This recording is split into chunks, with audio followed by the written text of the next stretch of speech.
જય માતાજી ખેડૂત ભાઈઓ, મારી યુટ્યુબ ચેનલમાં સ્વાગત છે। અને આજે આપણે જે આ ખેતરમાં મિક્સ ખેતી છે ને ટમેટીનું વાવેતર કઈ રીતના કરેલું છે એની ટોટલ માહિતી ને બીજા નંબર કેરું છે, આંબા છે, બધી મિક્સ ખેતી છે। તો આપણે બધી આ વિડીયોમાં આગળ જોતા રહીજો પૂરો વિડીયો, તો બધી માહિતી આપણે લીધું આ ખેડૂત ભાઈ આગળથી। તો આપણી ભાઈ આ બતાવે કે આ ટમેટીની જાત કઈ છે, આ બિયારણ કયું છે? બિયારણ આ છે શેખરનું। હા, જરાક વધારે બોલજો એટલે અવાજ પૂગે। ઓલું છે ઈ ગોલા ઈ ગિરનાર। ગિરનાર ઓલું ગિરનાર નજીક થી બતાવે ભાઈ ટમેટા કઈ રીતના થાય, જરાક લંબુડિયા થાય એ રીતના, ને આ બતાવજો બીજા એ શેખર। આપડે આ વાવેતર કરેલું કેટલો ટાઈમ થયો? અંદાજે 8-9 મહિના થયા। અંદાજે 8-9 મહિના થયા ને। આપણે આ ટૂંકમાં ઓલું મશીન પાથરેલ છે એ રીતના વાવેતર કર્યું તમે, અને પછી રોપ કરે ને વાવેતર કર્યું કે બી ડાયરેક્ટ સોંપી દીધું? બી સોંપ્યા છે ને ડાયરેક્ટ બી સોંપી દીધું કા, રોપ કરે નહીં કઈ? તો આ ખેડૂત ભાઈઓ જો આમાં ઘણા રોપ કરીને સોંપતા હોય, અને આ ખેડૂત ભાઈએ ડાયરેક્ટ આમાં બીજ સોંપી દીધું, અને 8-9 મહિના જેવું થયું તોય ટમેટી હજી એવી ને છે આમાં। તો ટમેટા પણ એકદમ સારા ઉતરે ને। અત્યારે તો જો કે થોડોક ભાવ ડાઉન છે, થોડોક ઓછો ભાવ છે અત્યારે। પેલા તો ઉતારા સારા આવ્યા હતા ને, પેલા તો 35-38 રૂપિયા કિલોના 35-38 કિલોના આવતા ભાવ। તો તમારે આ બધી ટમેટી છે એમાં તમારે એક ઉતારામાં અંદાજી કેટલાક ટમેટા ઉતરતા છે? અત્યારે એક ઉતારામાં 800-900 જબલા ઉતરે। 800-900 જબલા ઉતરે અત્યારે।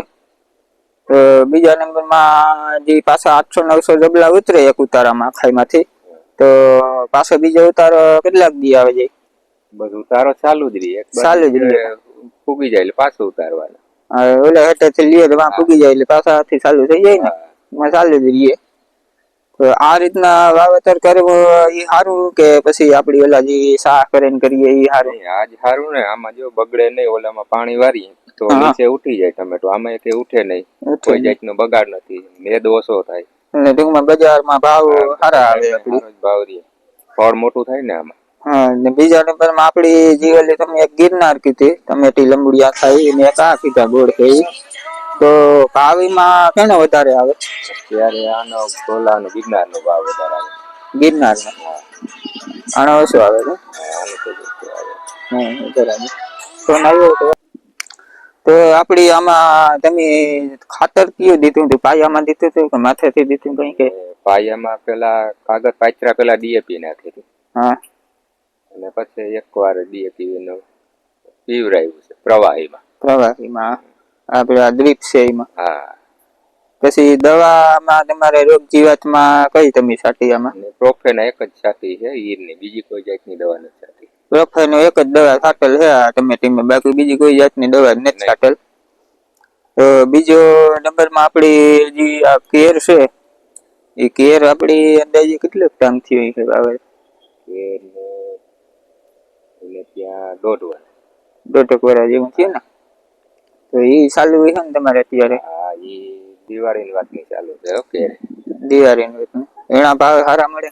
હા, 20-25 રૂપિયા કિલોનો ભાવ આવે। 20-25 રૂપિયા કિલોનો ભાવ આવે તો એ પણ સારું કહેવાય। અત્યારે અમુક અમુક કેરમાં લીંબુ છે, બાકી ઉતારી લીધા બધા। તો ખેડૂત ભાઈ જો આમાં અમુક અમુક કેરની લીંબુ પણ આવી ગઈ કેરી છે, તો આમાં કેરની પણ જાત આવતી છે ને ઘણી? હા, લોટણ કઈ છે? લોટણ જાત છે આ કેરની। અને આજે ટમેટીમાં આપડી દવા કહીએ પ્રોફેનો જે છે એનો એક જ છંટકાવ કરેલો છે આમાં, બીજી કોઈ દવાઓ નથી છાંટતા, પ્રોફેનો જ મારો કઈ। અને બીજા આંબા પણ છે એમાં, જે આંબા જેવા બતાવજો એમાં મોર પણ એવા આવ્યા, બધી મિક્સ ખેતી છે આમાં। એટલે આપડી ગમે એક વસ્તુ ઉત્પાદન સારું આવે જાય એટલે આપડી ખેડૂત ભાઈઓ માર્યા ન જાય। એક વસ્તુ આવી એટલે એમાં અત્યારે જીરાન હોય એમાં બહુ ધ્યાન રાખવું પડે। તો ખેડૂત ભાઈઓ જો આ રીતના ખેતી કરે, આ ખેડૂત ભાઈઓ જે મોટે આપડી સાંભળ્યું બધું, તો જે વસ્તુની દવાઓ કઈ છાંટે એ બધી આમાં ઘણી ઘણી આમાં જાતની છાંટતા હોય ટમેટીમાં ને બધામાં. તો આપણે આમાં કેરમાં ની તો દવા કઈ નહીં આવતી હોય જાતની દવા કેરમાં પણ એની કોઈ જાતની કઈ દવા છાંટી ને ખાલી આમાં પ્રોફેન જ છાંટે. તો વિડીયો સારો લાગે તો લાઈક કરી દીજો અને કોમેન્ટમાં પણ જણાવજો તમારી બાજુ ટમેટાનું કી બિયારણ સારું આવે અને કેની વધારે પસંદગી થાય કેના ભાવ વધારે આવે તો એ કોમેન્ટમાં જણાવજો, જેથી કરીને અમને પણ ખબર પડે ને બીજા ખેડૂતભાઈને પણ ખબર પડે કે આ ટમેટીના ભાવ સારા આવે ને આ બી સારું આવે. તો કોમેન્ટમાં ખાસ જણાવજો. તો હાલો વિડીયો લાંબો થઈ જાય, મળીએ પાછા બીજા વિડીયોમાં. તો વિડીયો સારો લાગે તો લાઈક કરી દીજો, સબસ્ક્રાઇબ કરી દીજો. જય માતાજી બધા ખેડૂતભાઈ.